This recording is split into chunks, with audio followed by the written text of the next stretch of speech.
This is Carmen Mazzara, the Executive Director of APSIA. If you can hear me, could someone type in the chat box that I'm not talking to myself?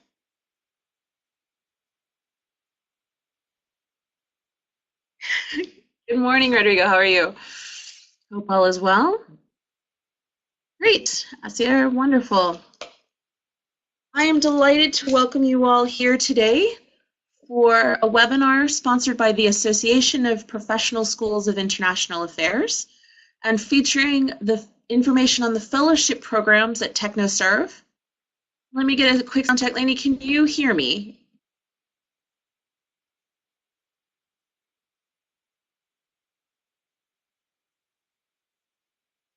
Let's, as always, love when technology does what you ask it to do.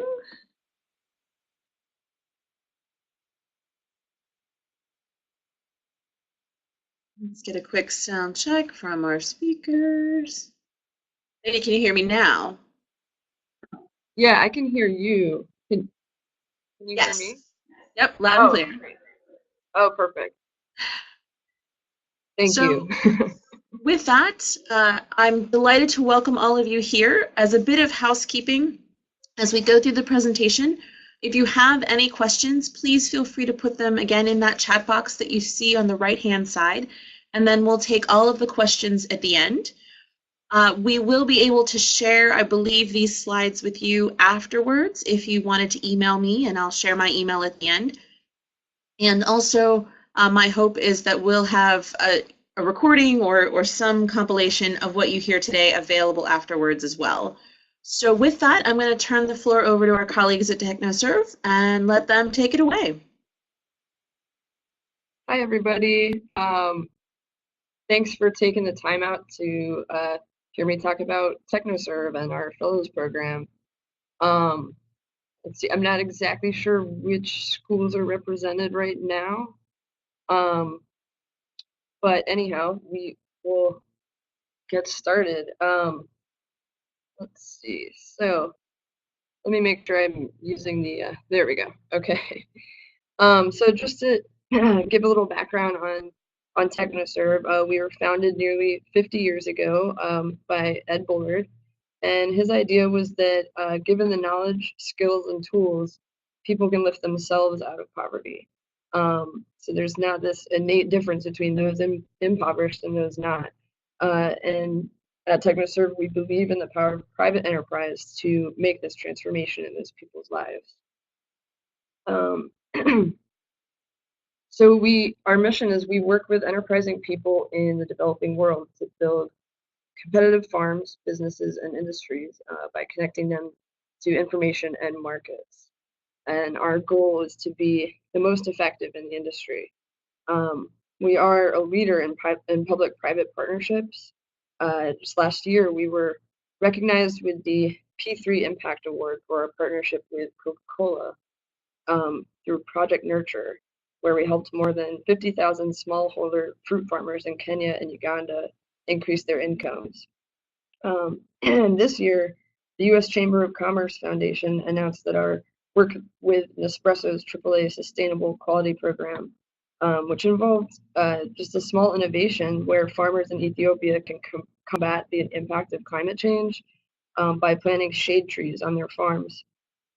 This work was nominated for the 2017 Citizenship Award, which pertains to corporate citizenship in the economic empowerment category. And everyone can still hear me all right, right? I'm going to assume yes. So, let's see. So, perfect. Thank you. All right. So our theory is that developing the capacity of individuals and businesses, promoting market connections, and improving the business environment can lead to competitive farms, businesses, and industries, ultimately reducing poverty in the countries where we work. And we tend to focus on markets that have a clear opportunity, the potential for inclusive growth, and the potential for scale. We have much more detail on this on our website if you go to technoserv.org under How We Work. So I encourage you to check that out. And so I wanted to highlight for you guys some of our focus. And so for gender, we're working to generate opportunities for women by connecting them to capital, networks, and supply chains. Advancing women's equality is important for many reasons, but one of which is that doing so contributes to global growth and could increase the production on smallholder farms by up to 30%. So access to finance, this is typically a significant barrier for small farms and businesses in the developing world. So we work with farmers, farmer organizations, cooperatives, and small and growing businesses to increase their access to finance. We work to develop finance solutions for entire industries in developing economies, and at the same time, we also provide advisory services to financial institutions in order to help them deploy the capital that we're teaching farmers how to better access. So you could say we attack this issue from all angles. So regarding entrepreneurship, our current director, our global entrepreneurship director, Juan Carlos Thomas, he's actually a fellow alumni. He volunteered for us in 2006 in Chile, where he helped begin Technoserv's Chile operations from scratch. So we believe, entrepreneurship is a great catalyst to promote inclusive growth in the countries we work in.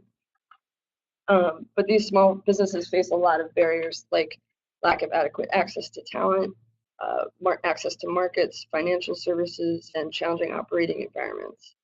So these issues can prevent businesses from growth and optimal productivity, and from contributing significantly to their local and national economies the way they could be. So that's why we partner with multiple stakeholders to help small and medium enterprises become small and growing businesses. And last but not least, coffee. So there's about 10 million coffee farmers in the world, 95% of which are smallholder family farmers, and nearly half of them still live below the poverty line. So our approach addresses better farming, better business, better supply chains, and better environment in order to help to build a sustainable global coffee industry that can lift farming families out of poverty.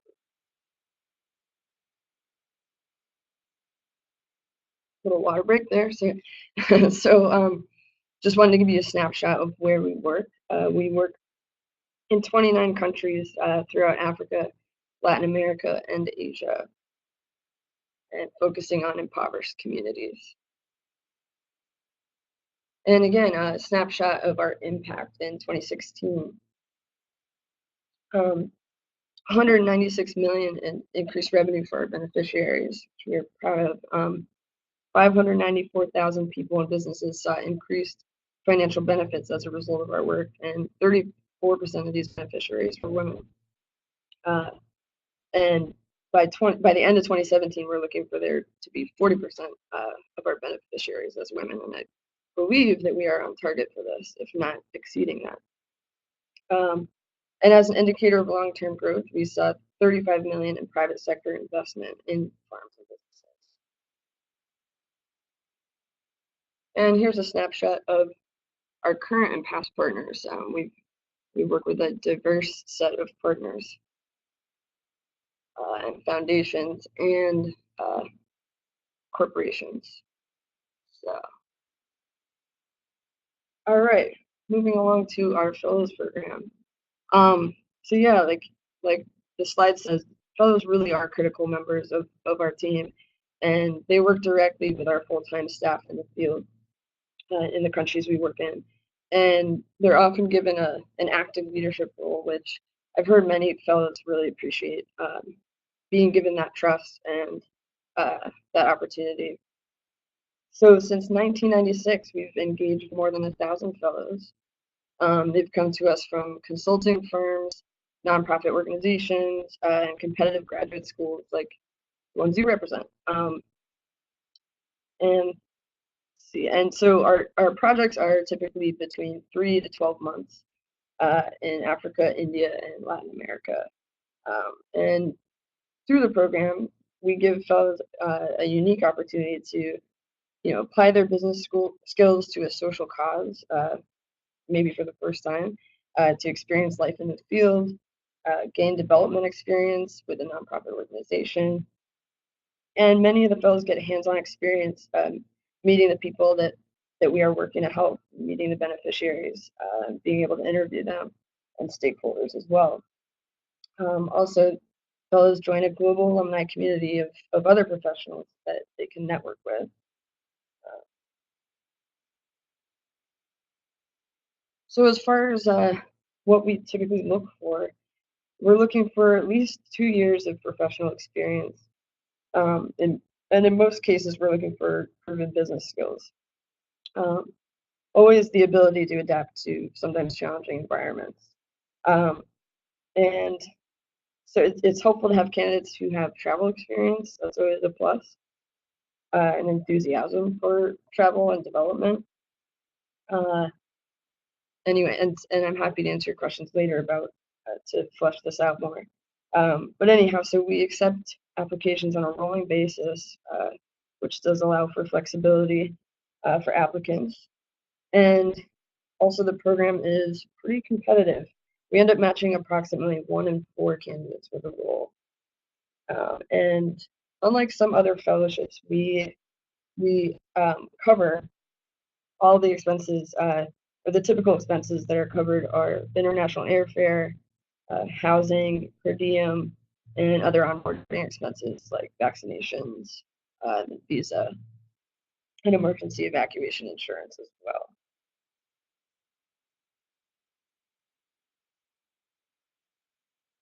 So typical fellows projects, they include creating industry assessment and strategies, developing business plans for our clients, creating financial models, mentoring small businesses, completing monitoring and evaluation or impact analysis, among other types of less common projects like I've stepped an engineer, or there's also been fellows with technology background.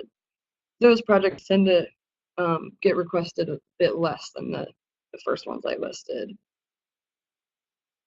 And then here's just a link to our application, which I'll give you at the end of the presentation as well.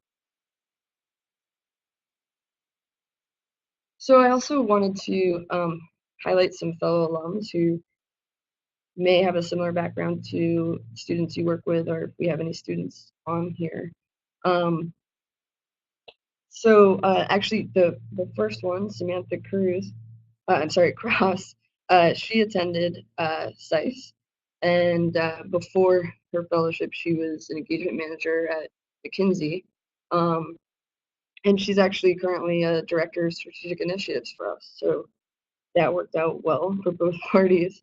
And I have her project wrong, actually.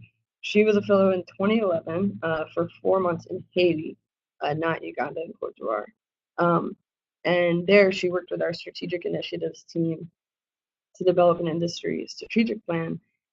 Actually, 2 of them, one for the Haitian cocoa industry and one for the Haitian salt industry. So what went into that is interviewing the value chain actors like producers, workers, traders, end users, as well as industry experts. And some of her deliverables included creating a presentation with her initial findings and recommendations, and she presented that to a diverse group of industry stakeholders. So Delanthi Ranawira, she attended American University's School of International Service. And she worked in international development and governance, education, livelihoods, and health before joining us as a fellow. And she's currently a field operations lead for a different nonprofit organization. So she volunteered for us in 2016 in Tanzania, and she, for 6 months. And she helped support the establishment of our monitoring and evaluation department in our Tanzania office.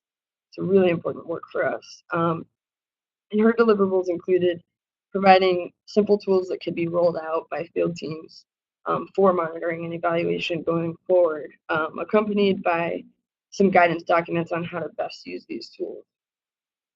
So we call monitoring and evaluation M&E. So M&E is used to measure the impact of our programs and projects for accurate reporting to help us understand what's working and what doesn't. We really want to make sure we're having an impact and to improve upon our processes. So that was great that she helped Tanzania get moving with that. Let's see, so a couple more for you. Sierra, I think I would butcher the last name, so I'm not going to try. But Sierra, she attended Georgetown School of Foreign Service, and she had been completing impact analysis for various nonprofits before coming to us as a fellow. So she was in Mozambique for 3 months in 2015, and she supported the process of identifying viable projects within the cashew sector. That's a big sector for us.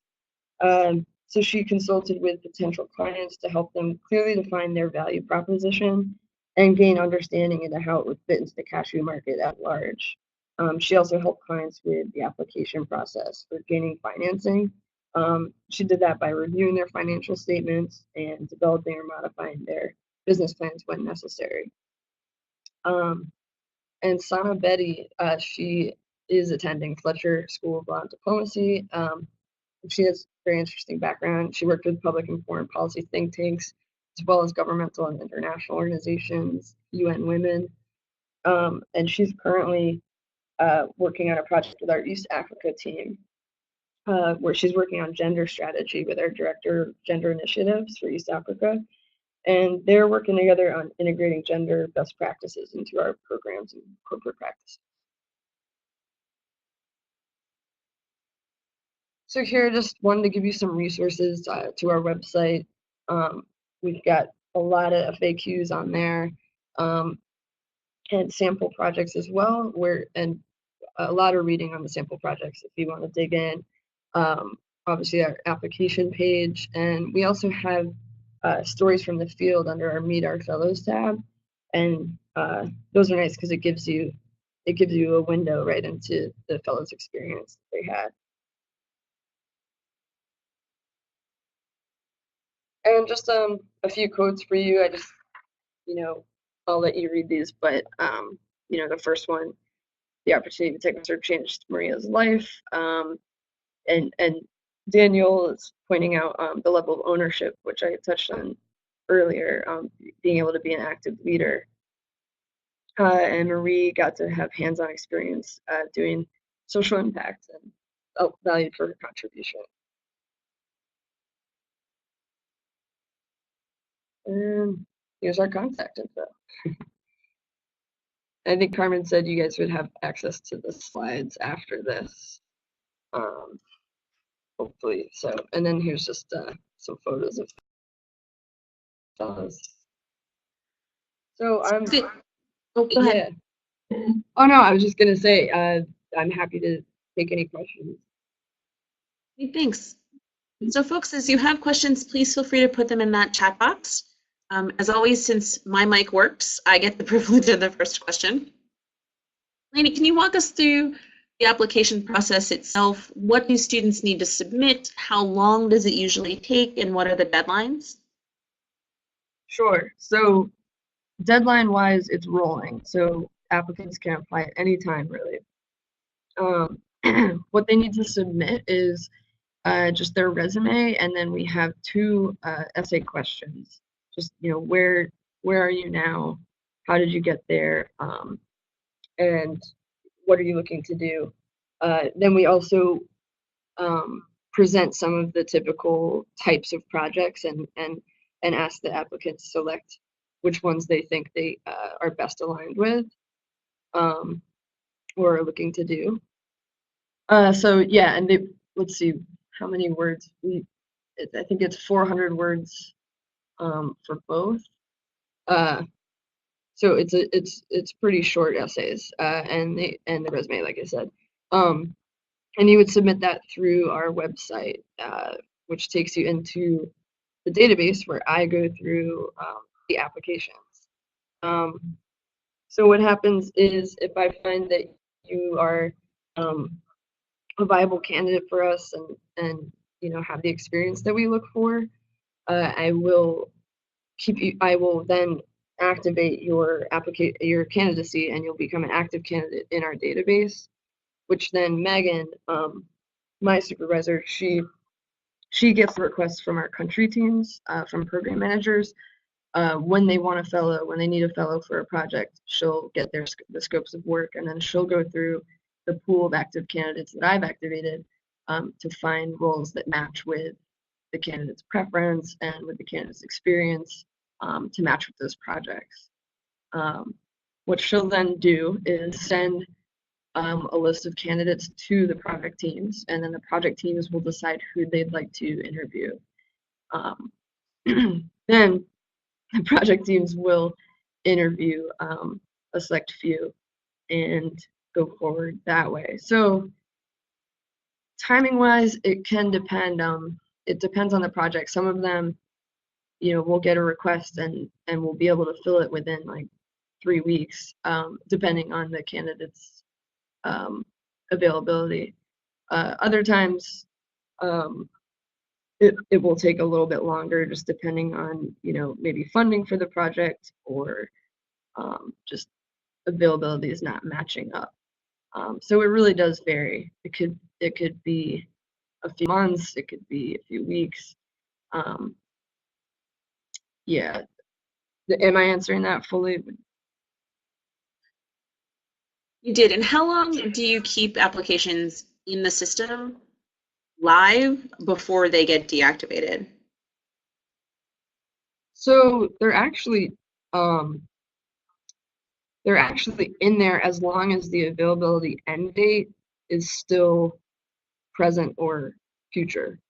So once they're candidates can say, I'm available starting now and until XYZ. So once the XYZ time is up, if they haven't been matched, that's essentially, it's not that they're technically deactivated, they'll still be in our system. But that's when we would probably stop looking for a project for them or trying to match that up because it seems like it didn't work. Makes sense. And one of our questions says, what is the difference between the projects that fellows might be assigned to do and the normal projects that Technoserv staff work on a daily basis? Yeah, that's a good question. I think it's so the fellows, when they're working on projects in the field, they are working along with program managers who are doing similar work. I think it's more that having fellows versus consultants is great for us, and then it can also be great for people who are for a lot of the candidates are fresh out of grad school or still in grad school and may not be like actual consultants yet, so it just gives them that experience. But yeah, so the projects, I guess it's just more that it's a shorter time period typically, so they might not be engaged in the beginning all the way to the end of the project, which is different than for Technoserv staff. But they'll be in there doing pivotal work either in the beginning or to create a strategic plan for that industry to go forth, or they might be at the end doing monitoring and evaluation to research what our impact was. So in that way, it can be different than what staff is working on. How long do fellowships usually last? Usually anywhere between 3 and 12 months. Occasionally we'll have shorter than 3 months. And sometimes we'll have longer than 12 months, but that typically is a fellow who is doing repeat fellowships. So if you have, if you're doing a fellowship and you have interest in being engaged by a different country team, we will work with you to get that going for after your current one. So students can continue their work typically? Yeah, it probably wouldn't be the work on the project that they're on, unless that project has the funding to keep it going and to, and has more deliverables needed. But they might be able to get a fellowship with another country team, assuming that they're, that the performance and everything went well the first time. Given the length of the fellowship, is this something you would recommend for people who have a spouse or a child? This is another one of our participants' questions. Yeah, I see that. So one thing people can do, um, so I'm trying to think, with the housing that we provide, it's typically thinking more about a single person because they might be staying in like a furnished apartment with a couple other fellows or one other fellow. Um, so it's not typically the type of housing where a spouse and child would come to. However, sometimes when people apply, they can check off that they have a companion application, which would mean that like their spouse or partner is also applying, and then we can try to make sure that they're getting, that they'll be on the same project and in the same country. Uh, but yeah, I mean that's a good question. I would need to find out a little bit more from. It would depend on the country, and it would depend on the lodging that's provided there by Technoserv, which can vary.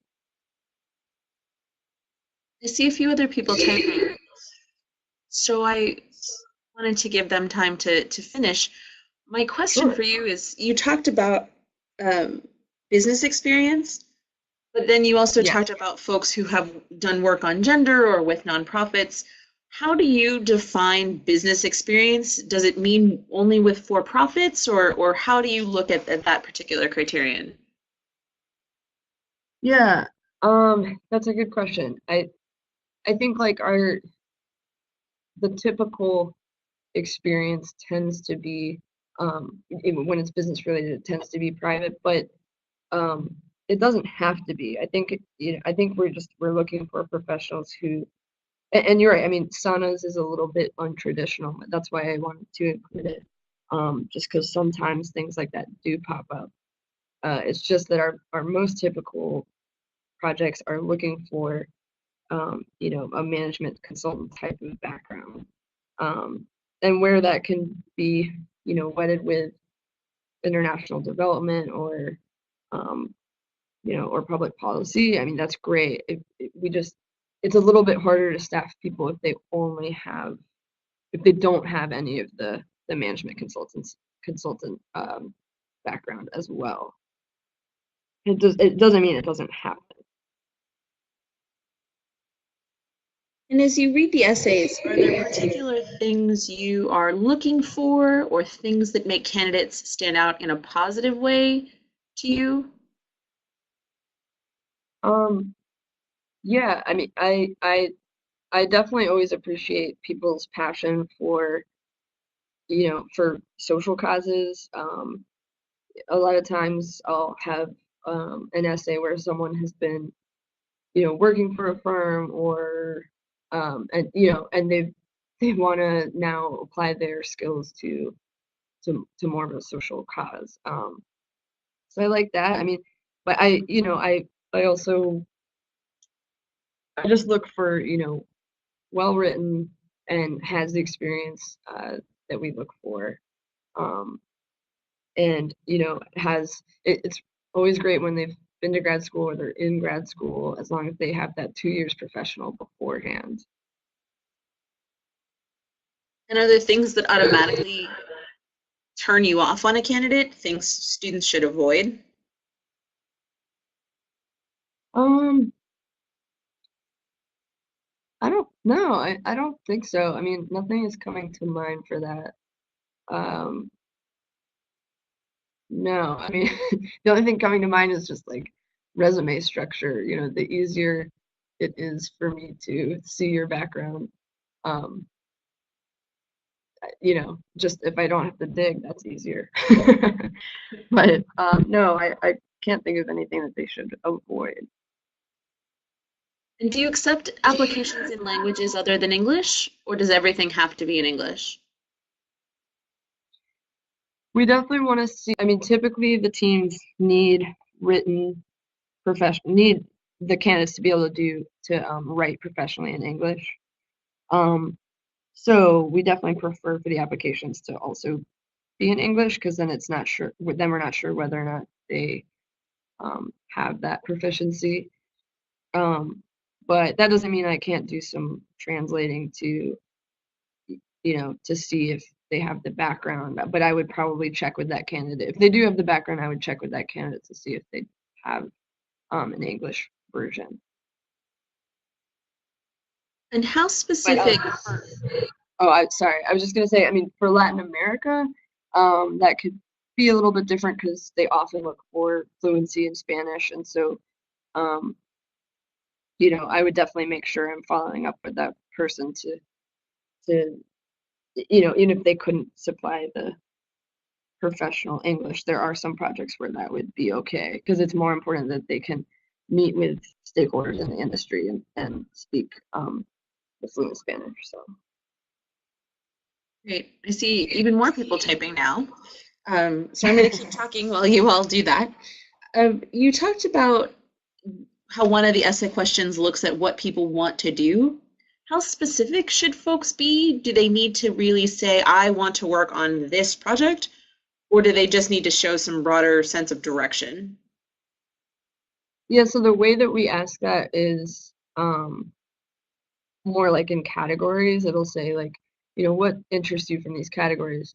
Value chain / market assessments, that's one category, or client services involving capital raising and business strategies, that's another category. Research, marketing communications, that's another category. So it's more just to find out, rather than it being this like, here's a project, it's the categories. And then people can choose two of them, and just say a bit about why they think that finding a project within that kind of category would be the best fit for them. Great. Do many fellows use the program as a way to end up working at Technoserv? And in particular, if one already has several years of management consulting and social development experience, is this the best way in, or are there other more competitive ways in, or just applying directly? Let's see.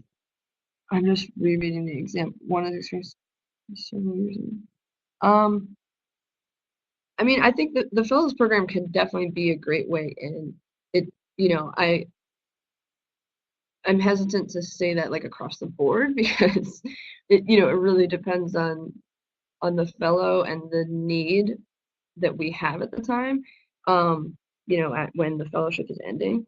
But we do have, a lot of successful current staffers who were fellows. And so we absolutely love when it works out that way. I just can't really make a guarantee.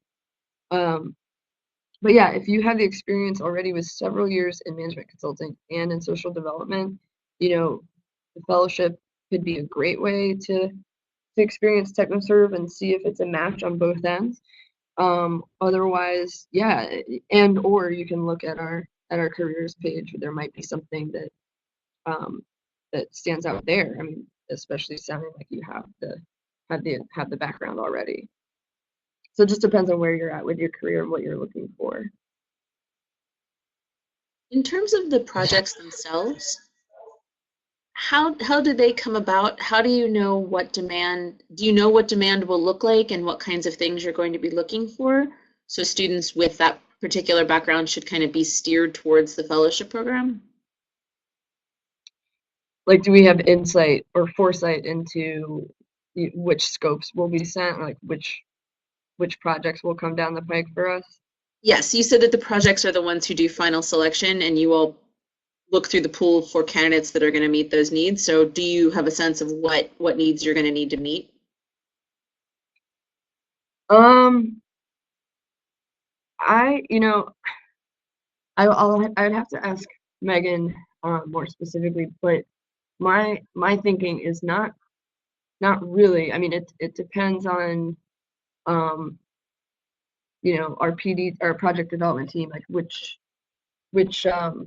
grants we're getting and which new things we have coming through. We're not always privy to whether fellows will be needed or not, just because we aren't in the proposal process. So we kind of we kind of get the info as we win things and as we find out whether or not, fellows are a part of that or built into the funding, if that makes sense. So I feel like generally we don't totally have a sense of the projects coming through, but there's really typically a steady stream of requests from our country offices. So there's typically something going on. And usually those categories, it sounds like, are agriculture, M&E, any other, I mean, I know you talked about this slide earlier, but any other big categories? Is there a security element ever to what you all do? No, I can't say we've ever had like a security type of project. Yeah, so agribusiness is number one, and and entrepreneurship could include like in Kenya we have what's called dukas, which is our mom and pop shops essentially, and so helping with small businesses that aren't agricultural, that's part of our entrepreneurship key focus. I'm trying to think, what else, what other kind of industry there could be if it's not agriculture or entrepreneurship. I know recently let's see, which country is this? In Nigeria, we have, we are helping women to, we're helping women to be able to get water more safely. And so I'm gonna get the words wrong, but they started like their own, not like a store where women can safely come purchase some of the water, and the water is the water house or store is a green store, so it's sustainable with climate change. I mean, we're definitely looking at sustainability as well. So sometimes the projects can be around that, but it typically ties into agriculture. Makes sense. Are most of your applications from one part of the world? And if so, are you looking to reach candidates from different parts of the world, or do they come from all over? They actually come from all over. More than half of them were outside of the U.S., came from outside of the U.S. in 2016, the applications. So yeah, we're really seeing them from all over. And in the application, you can select a regional preference that you have. Just bearing in mind that the more open you are, the easier it will be to ensure that you get staff. But yeah, so we're happy that we have a diverse pool of candidates, and we don't have any want to be seeing them more from one area versus another. Folks will still be taking your questions as you have them. I know we have a nice mix of both students and staff on the line. For the staff, if any of you hear questions about the fellowship program, this is a great chance to get them answered so you can reach all of the rest of your students. And students, this is a great time to pick Lainey's brain so you can be even more competitive as applicants when you send all of your great materials in. Is this the kind of thing that you often see students do during the summer, or is this usually something they're doing as they're finishing their master's program for the ones who are students? Yeah, we do see a lot of summer fellowships for sure. And yeah, so that will be, while they're in grad school. We do require that undergraduate is already in the books. But yeah, so if they're in grad school, we look, that they have 2 years of professional experience prior to where they're at. And then yes, we'll get applicants starting in like February looking for summer. However, it is easier for us to match closer to, but since it's rolling, I mean, you really can apply at any time if you're looking for summer. We just probably won't know until like April or May. But yeah, that's definitely a common time period. And can students defer if they applied in February? and got picked in March, but we're in class until May. Can they postpone or push it? Oh, no, I mean, they'll definitely still be active for sure. Like, we won't be like, oh, you can't do it now. We're not going to try to match you with anything else. But they won't be able to defer that role. You know what I mean? If they were offered something in March, that's going to be, unless it's still needed come May, that role will be either given to someone else or not filled. But yeah, they'll still be active.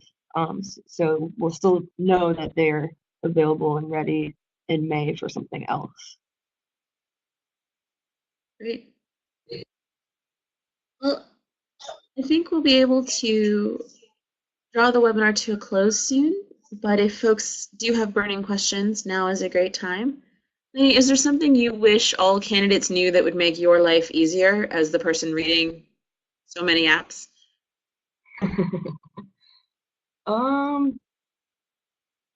That's a good question. No, I mean, I hate to sound so technical, but honestly, like for me, it's it's really the more readable the resumes are, and the easier it is for me to summarize what's on them for the teams, the better. You know, just to be able to see that you've got what we're looking for. Wish they knew. I mean, you know, we really do have that business focus, so as much as you can play up or, you know, talk about any times that your experience has delved into that or crossed with that or is that, that's great too. So yeah, I mean, just gearing it as much as you can to our type of mission and is very helpful. I think that's good advice for all jobs. Yeah, that's true. And a cheap plug for all of the students on the line to go visit their career services office to make sure that things are clear and readable. Yeah, it's just great when, yeah, that initial look at the resume, it's nice when it's pleasing to the eye and, you know, very just organized and you can quickly pick up on what they've done. Do you read? And the amount of years that they've, oh, sorry, I was just going to say, sometimes people like leave off the amount of time spent at each position, but that's very important. Do you read everything that comes in, or does a computer look at it first? I read everything. Good to know. Yeah. I don't have any bot help. Sometimes However, go ahead. I was just gonna say, I guess the only way in which I am helped in that way is that when you're filling out the application, there's several spots to be, you know, checking off certain areas of focus or like, you know, or your back, like little bits about your background, which the database does organize well for me, but I still will go in there and read the essays and resumes. Great. I guess my point is to skip any box. Sometimes computers will do an initial skim, and so formatting might matter in that sense too. Yeah, as far as I can tell, we don't have any issue with the upload. You would just you'd upload PDF versions of your resume. I'm sorry, of your resume and your essay answers, and that seems to be working just fine. You don't type. I don't think you don't type them into the database itself. I don't think. I think it's an upload. Yeah, it definitely is. Great. I think that's a wonderful way to end, and I'll wrap up here. Thanks to all of you for attending, and now you know you have a voice, at least, behind the human reading all of your applications when you apply for the Technoserv Fellowship Program. We hope to continue to offer great content for students and staff at APSIA schools going forward, so be sure to check in with your career services offices to see if there might be another opportunity that makes sense for you. If there are any U.S. students on the line, APSIA also has a current survey open for you to understand some different factors, and then later we hope to compare those to non-US students. So if you haven't yet taken that survey, or if you have no idea what I'm talking about, please also feel free to reach out to me. Anyone who might be interested in the slides can feel free to email me. You got an email from me this morning reminding you about this webinar, but there's again my address. And I hope that you will all think about the Technoserv Fellowship as an opportunity and stay in touch with them and with us going forward. With that, thank you very much, particularly Lainey, for this wonderful presentation. And I very much appreciate everyone's time and wish you a great rest of your day. Thanks, everyone.